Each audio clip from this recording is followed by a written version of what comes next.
Okay, good morning everyone, and Hazak Baruch, thank you for joining us on this beautiful Wednesday morning as we are getting ready for Perashat Bamidbar, and we are also getting ready for the holiday of Shavuot. Of course, there's a lot to talk about. Today's class is sponsored anonymously for the Refuah Shalama of all of Am Yisrael. Today's class is also sponsored Lelu Nishmat Moshe ben Gilsom, Moshe Dabah, Alav Shalom, Ruach Hashem, Tanihenu, Be'gan Eden, Hu B'chol B'nei Yisrael, Shechavim Emo, Chen Yehi Ratzon Ramar Amen, sponsored by his wife, Yvette, and children.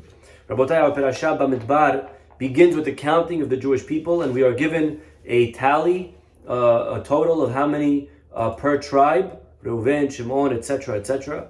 And then in chapter 2, the Perashat goes on and tells us that we actually traveled in the desert in divisions, in different camps. We had the way we camped around the Mishkan. There were 3 tribes on each side, and each tribe had a degel, okay, a flag. I don't know if you knew this. Okay, very interesting. So the idea of a flag goes back all the way to the Chumash. The Pasuk says right over here in the beginning, Ish al deglo be'otot lebet avotam yahalu b'nei Yisrael. The children of Israel shall encamp each man by his banner, according to the insignia of their father's household. Okay, so a lot of nice words going on over here. But each tribe had a degel, and every 3 tribes had their overall degel. So a lot of interesting flags going on, and I want to, if you don't mind, share with you a fantastic midrash. The midrash tells us, whose idea was it to create flags? Whose idea was it? Says the pasuk, B'sha'a shenigla HaKadosh Baruch Hu al Har Sinai. The midrash over here, Midrash Rabbah. When God appeared to the Jewish people on Har Sinai to give us the Torah, Yardu imo chavbet revabot, 22 times 10,000. So what's that? 222,000. Shel malachim. Right? Did I do that correctly? 22, 10,000s. Okay? A lot of angels. Okay? A lot of angels came down with him. And like it says, the pasuk, okay? Ve'hayu kulam asuyim degalim. And each one had flags. Like the pasuk says, dagul merbaba. Okay? So all these revavot had flags. Kevan shera'u otan Yisrael, when the Jewish people saw these flags, shemas, right? That they, all these angels with their flags, hithilu mitavim ledegalim. They wanted them. The Jewish people wanted to have flags. Amru alevai kach anu na'asim kimotam. We wish we had flags like these angels. And therefore, Hashem said, you want flags? No problem, you got it. I'm going to give you flags, and that is what the flags are doing in our parasha. Now, how exactly are we meant to understand this midrash? What exactly did the Jewish people want? Did they really want to have like a marching band? Was that what it was all about? Having flags? Like a parade? You know, we had the Israeli Day Parade, beautiful. So each school was, had to create their flag and their banner, and for the theme this year, right, together again. And what exactly did the Jews want? To have a flag, to be like the angels. What does that mean, to be like the angels? What does a flag by an angel mean? There are 2 ways to say a flag in Hebrew. Okay, the first one is degel, and the second one is, anyone know? Nes. Okay, a nes we usually translate as a miracle, a nes. But really a nes, not only a miracle, nes is also a flag, a banner. It says, V'nisan nes legoyim merahok. He will show a big banner for all the nations to see. But what's the difference? In Hebrew, there's no such thing as a synonym. What's the difference between a nes and a degel? Says the Gaon Mevilna, no 2 words in Hebrew can be similar. A nes is for others to see. External symbol. Okay, like we just said by Mashiach, V'nisan nes legoy merachok. For it will be for the goyim from far to see. A degel is for myself. What is my mission? What is my destiny? What is my purpose? What does my life mean to me? Unfortunately, we live in a time and age that everybody's only interested in a nes. Everyone's interested in showing their lives for other people to see. You see how sad today sometimes people are at a party and they can't even have fun at the party alone. They got to be on the dance floor, videoing themselves on the dance floor. What's up, everybody? No one today can have fun unless it's a nis, unless it's for others. But a degel is for me.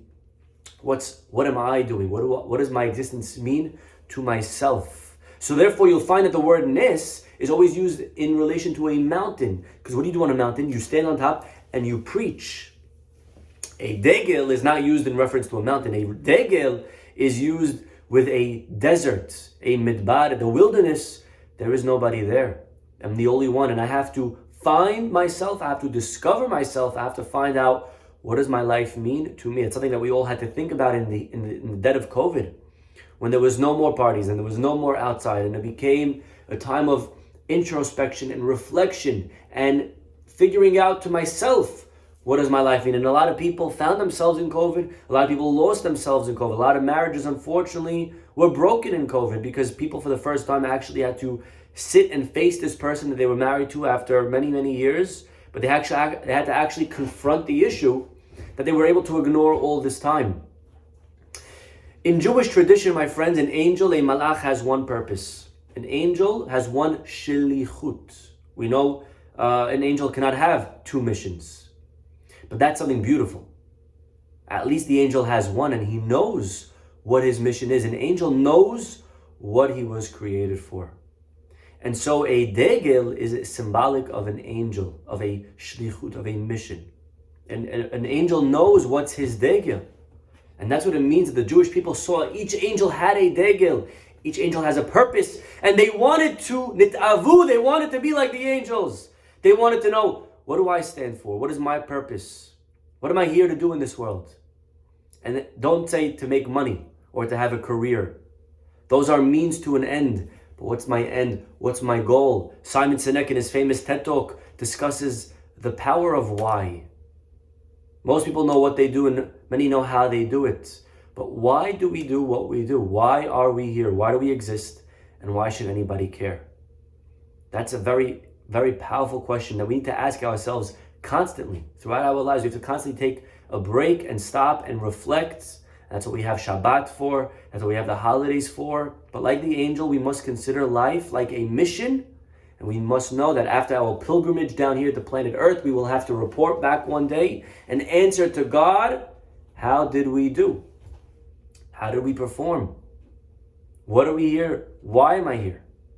And many people don't know how to answer that question. Many people never even thought of that question. Many people go through life, they have no idea. They never contemplated. They're just like wood on a wavy sea, just going back and forth, back and forth, back and forth.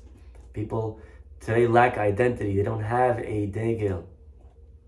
I don't know if you ever saw Alice in Wonderland, but she's lost and she's not sure how to get back, and she sees two ways to go on the road. And so she sees the cat and she asks the cat, which way do I go? And the cat says back, well, where are you trying to get to? And Alice says, well, it doesn't matter. And the cat says back, well, then it doesn't matter. If you don't know where you're going, you'll never get there. If you don't have a goal, if you don't have a destination, so many people in life, they're lost, they're confused, they're depressed, they're sad, they lack direction, they don't know what to do, what decision, where should I do, what job should I take, which vocation, where should I go to live? Well, ask yourself, what do you want to do? Where do you see yourself in 5, 10, 15, 20 years? And you need to have all of those goals, a long-term goal and a short-term goal. But if we don't know what we want to do, if it doesn't matter where we go, then it doesn't matter which road we take. Then our lives will lack. So many questions will be answered when we're able to figure out what's my destination. Rabbi Sachs has a famous piece where he says, Waze can tell you many things, but it cannot tell you the destination. It can tell you how to get there, but it can't tell you where to go. That you must decide. The destination is up to us, my friends. Some people don't have an address. They don't have a destination. They don't have a degel. They don't have a mission. They don't know what their mission is. They never thought about it. Now, thank God, as Jews, we're not completely lost. We kind of have a general idea. As a Jew, we have the Torah, we have 613 mitzvot, where we know I have to wake up, I have to pray. We know kind of generally what camp we belong to. We know that as people of the human race, that we have to reflect the Tselem Elokim that we have. So that means that we have to live up to our image and have honesty and follow in God's ways of compassion and integrity, etc. We know that as Jews, we have another flag of having to create a Kiddush Hashem wherever we go, to follow God's Torah and to be witnesses to His existence. Atem Edai, like the Navi says. But what about my specific task? What does my life mean to me? What will I answer God? Did I perform my mission? Do I even know what my mission is? Very few are fortunate to even know the answer to this question. They say the two happiest days in our lives are the day we were born and the day we find out why. Why were we born? Why were we here? Says the Pasuk, Ish al machanehu ve'ish al diglo. You need to know two things. You need to know your overall camp. You need to know your machaneh, but it's not enough. You need to know Ish al diglo. You have to know your specific degel, your specific purpose. Yes, my general group, my machaneh, I belong to the Jewish camp. That's nice. What's my specific degel? Sometimes people can be in the right machaneh, but in the wrong degel.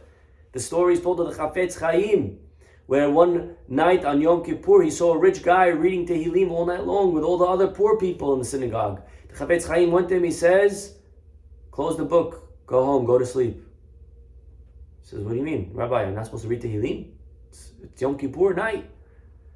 The Chafetz Chaim said to him, tell you a mashal, let me tell you a parable, an example. There was once an army, the king. He had different divisions. What would you say if one day, one of the guys from the cavalry went out and decided to join the artillery? What would you say about this fellow? He says, well, you kill him. He says, why? He's still fighting. He says, yeah, but he's abandoning his position. Says the Chafetz Chaim, God gave you money. Your position is to donate money. That's what God gave you money for. Your job is that tomorrow, when we're fundraising for the different campaigns, for the different functions, for the different organizations that we have going on in the community, that's your degel, that's your job tomorrow to start getting the bids rolling, to get out, to push people to provide and to commit and to give. That's what you were given. You were given money. Leave the Tehillim for the poor people. They don't have money to give. Let them say Tehillim. But if you're going to say Tehillim tonight and then oversleep, and then tomorrow when it comes time to collecting, you're not going to be found, you're abandoning, you're a traitor. And so some people forget really sometimes what their mission is. So what is our mission, my friends? And how do I know what it is? Well, the Pasuk says in Shir HaShirim, and the Midrash continues. Look at this, my friends. The Midrash gives us all the answers. The Pasuk says, Vediglo alai ahava. Pasuk says in Shir HaShirim, you know what's my degel? Alai ahava. What do I love to do? Find it. Learn it. There's so many different passions that people have. Some guys could be education, and others is chesed, and others is helping people, medicine, science, law. Whatever is yours, whatever your love, your passion, that's your degel. And find out how to get involved and how to find out how to make that your mission. The Sefer Chasidim says that every Jew has to keep all 613 mitzvot. But he says that a Chasid will find one that relates to him and specialize in it. Make it his degel. That's why when a boy turns 13, we call him bar or bat mitzvah. We don't call him bar or bat mitzvot. We call him bar mitzvah. Why mitzvah? Why singular? Because yes, you need to do all of them, but you need to specialize in one. What's your purpose? What's your destination? What's your shlichut? What's your degel? So this is a very beautiful midrash. I think a very important question that we need to ask ourselves constantly, going back to this idea of the degel. But there is another continuation in the midrash, just a couple of chapters later. The midrash wants to know, what does it say over here, lebet avotam? Lebet avotam means each one according to their father's house. What is that adding? Ask the midrash. Lo haya tzarich lomar. It could have left it out. It could have just said, ish al diglo Be'otot yahanu b'nei Israel. Each man, according to his flag, shall dwell. What is it adding with the words lebet avotam, according to his father's household? Ma talmud lomar lebet avotam. And listen to the midrash, my friends. B'sha'ah she'amar HaKadosh Baruch Hu leMoshe aseh otam degalim. After God came and says to Moses, all right, Moses, we're going to make them flags kemoshe nitavu, like they want. Hithil Moshe metzer. Moshe started getting worried. Amar, he said, Achshav, now, atida mahloket lihinaten ben hashevatim. Now there's going to be mahloket between the tribes. Why? Imani omer leshivto shel Yehuda. If I tell Judah that he'll be in the front, then he'll say, oh, I want to be in the back. Or Reuven will say, no, I want to be in front. Or Ephraim. And every tribe's going to start fighting. I want to be in the front. I want to be in the front. I want to be in the front. What do I do? Amar lo HaKadosh Baruch Hu. God says to Moshe, Ma achpat lecha. Don't worry, Moshe. En seichin lach. They don't need you. Me'atzman hen makirin diratan. They already know on their own. Where is their dira? Where is their dwelling location around the Mishkan? They already know where they belong in this square formation. How would they know? Dayateke yesh beyadan miYaakov aviem. They already have a tradition from their father Yaakov Avinu how to camp around the Mishkan, around the ark. Any mehadesh. I'm not telling them anything new. They already know it from Yaakov. The same way they carried Yaakov's coffin. They surrounded his bed. They're going to surround the Mishkan in the same exact formation. For we know, says Rabbi Hama bar Hanina, once Yaakov Avinu came to pass away, he called his sons. Like the Pasuk says, Vayikra Yaakov el banav, and he blessed them. And he commanded them to go on the path of Hashem. And they accepted the fear of Hashem. They accepted the yoke of heaven. And then when he finished, he said, Keshetitlu, when you carry me with fear, carry me with honor. And don't let anyone touch my coffin except for you, not even one of your children. Why? Because your children are daughters of Goyot, of Canaaniyot. Interesting, because we know that Avraham, Yitzhak, and Yaakov made sure whatever happened not to marry Canaanite women. It seems like Yaakov's children did. They married Canaanite women. That's what it says here in the Midrash. And therefore, don't let any of your boys carry my coffin either. No grandkids, okay? So his kids carried him. And how would they station? He says, Banai, Yehuda Yisachar Zvulun. Yehuda Yisachar Zvulun will be on the east. Reuven, Shimon, and Gad will be in the south. Ephraim, Menashe, Binyamin will be from the west. Dan, Asher, Naphtali will be from the north. Yosef, Ali Ta'an. Yosef doesn't carry because he's a king. He has to have respect. Levi doesn't carry because he's carrying the Aron, the Ark of God. The one who carries the Ark of the living God cannot carry the Ark of a dead man. And therefore, carry, and he gave them positions and he assigned them coordinates, okay? And therefore, says the Midrash, זה הקדוש ברוך הוא שפעל פעולות טובות עם ישראל וכדי ליתן להם פעולה טובה שכר שקיימו מצוות אביהם לא ציווה מחנות רגלים אלא כמצוות אביהם. And therefore, says the Midrash, this is how they position themselves around the ark of the Mishkan as well. And therefore, lebet avotam.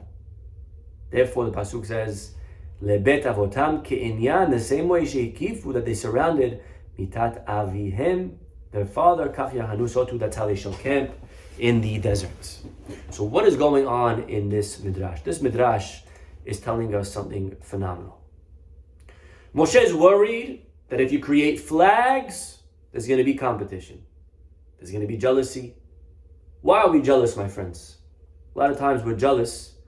A lot of times you see jealousy, especially in families. Why? Maybe someone got more than another sibling, or maybe one feels like they're not being treated fairly. A lot of times there could be jealousy in a business. A lot of times there could be jealousy in a synagogue where one guy feels like he's not getting the honor, I'm not getting enough aliyot. I should have that I should have that car, I should have that house, I should have that brain, I should have that talent. Why? Right? That's why we get jealous. But when a person remembers that we each have a degel, I have a flag, when I know what's my mission, when I know what's my purpose, like the angels. It says by the angels, Kulam ahuvim, kulam berurim, kulam, all the angels love each other. You ever saw that? Thousands and thousands of angels, they all love each other. How do you do that? That's hard. You go to a community, there's always going to be machloket. Why do the angels love each other so much? You know why? Because kulam berurim, because they all know what their mission is. They all know what their place is. When a person has a mission, this is my lane, this is my position, this is my purpose, this is my flag. I know what exactly I need to do. When a person knows what their position is, there's no room for jealousy. Jealousy comes when I forget what my place is in life. They say that the baker is not jealous of the scissors of the tailor, no matter how beautiful and gold the scissor may be. Because I'm a baker. That's not me. I don't need that. When we know our place, there's no jealousy. Says God to Moshe, don't worry, Moshe, there's not going to be any jealousy because they already know their place. They know already where they belong. Back from Yaakov Avinu's bed, from the Yaakov Avinu's coffin. They already know where they stand. And therefore, we have Kohanim, we have Levim, we have Israelim. As a Israeli, I'm not jealous of a Levi. That's not my place. He belongs singing. The Kohen belongs working. Okay, I wish I was, but that's not my thing. That's not how I was born. I wasn't born a Kohen. I was born in Israel. I need to know this is what God, but when I know what's my role, I'm not jealous. In sports, when a guy knows how to catch, he's not jealous of the quarterback. I'm not a thrower, I'm a receiver. In a marriage, when each spouse knows what's their role in this marriage. In a business, when each person knows what's their position, what were they hired to do. The problem is when the head guy thinks he's when the second guy thinks he should be the head, or when the head forgets what's his place and he starts getting involved in other matters that are not his because he's in charge, and each person starts overstepping. Yosef HaTzadik, one of the most successful Jews in history, he was never number one. Think about it. Yosef was always second. He was second in Potiphar's house. He was second in jail. He was second to Paro. But Yosef was very successful because he knew he was a number two guy. When you know what you are and you don't try to be something that you're not, then you're able to find happiness. And then you're able to succeed in your position. But when a person is not happy, a person tries to do and be something that they're not, then they fail even in their own lane. And they never succeed in anything. There's times in life that we need to lead, and there are times in life that we must follow. And we need to know what are our limits, what is our place. Okay? This is I think, a very beautiful idea, again, in a lesson in jealousy. It says as an example that the moon came and complained to God. He says, can't have two kings on the throne. And what did God say? God says, you're right. So minimize yourself. Minimize yourself. Well, I don't understand. What was the plan before minimizing? Was the moon right or wrong? If the moon is right, then you can't have two kings. And if the moon is wrong, so then God should just say, okay, so then we're gonna switch it up. Tell the moon what's the right answer. Again, one more time. If you cannot have two kings, then the moon is right. So then what was God thinking to begin with? And if you can have two kings, right, then why didn't God just correct the moon on his mistake? Why did Hashem change his size? But the answer is what the moon failed to realize is that Hashem created a perfect system of time. Sun would control the days and the years. The moon would control the months and the holidays. It wasn't two kings with one crown. They would work together in unison, a perfect yin-yang, complementing each other like a marriage. In marriage, there are different roles. Each person is responsible for their part. There's no two kings in a marriage.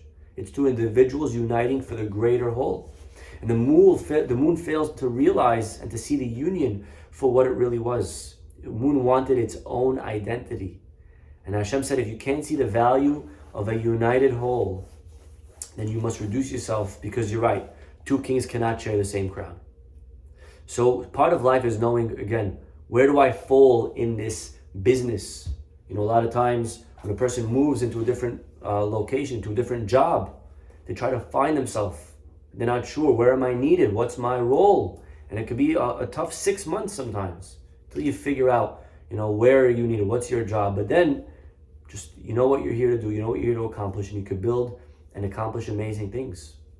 So this is, I think, a huge antidote as well to jealousy. Again, all the jealousy that plagues our lives is because we forget. When kulam berurim, when we know what we are here to do, I know what's my place, when I know what's my mission, and going back to the first part of today's class, when I know what's my mission, there's no jealousy anymore. I know already from Yaakov's coffin where I stand. So jealousy, my friends, only hurts us. We don't perform as well when we're jealous. The guy that we're jealous of doesn't get hurt. They're fine. They're living. They moved on. They're okay. They're still making money. We are affected. We start performing inadequately. We start performing less than par. We start getting hurt. But there is, I think, a deeper level, my friends, in this idea of jealousy. We find that our parasha begins with the counting of the Jewish people. And Rashi says, whenever we're counted, it's because God's trying to show us His love for us. He wants to show us how much He loves us. But we must ask, why of all places were we counted here? Why weren't we counted last week, 2 weeks ago? Doesn't God always love us? Something unique about here that God needed to show His love for us.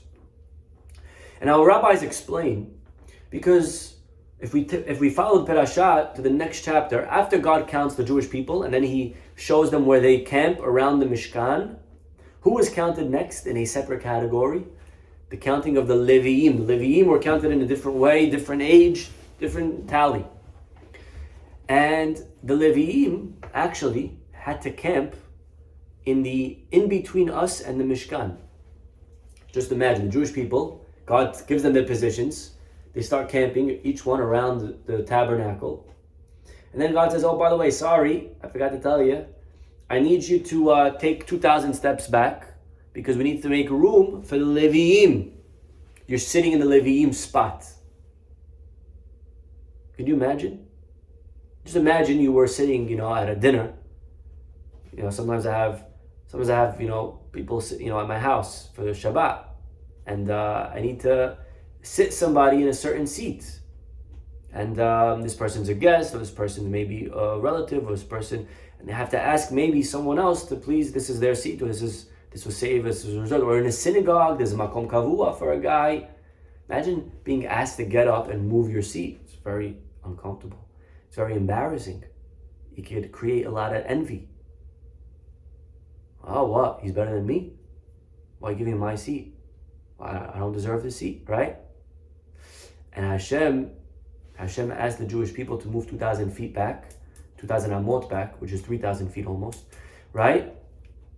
But we didn't mind. We didn't care. We were ready to do it. You know why? Because it takes a lot of humility. Jealousy comes from arrogance. When I feel like that should be mine, it's me. It's a lot of arrogance, ego. When a person is humble, it's not about me. It's about the team. It's about the bigger picture. It's about them.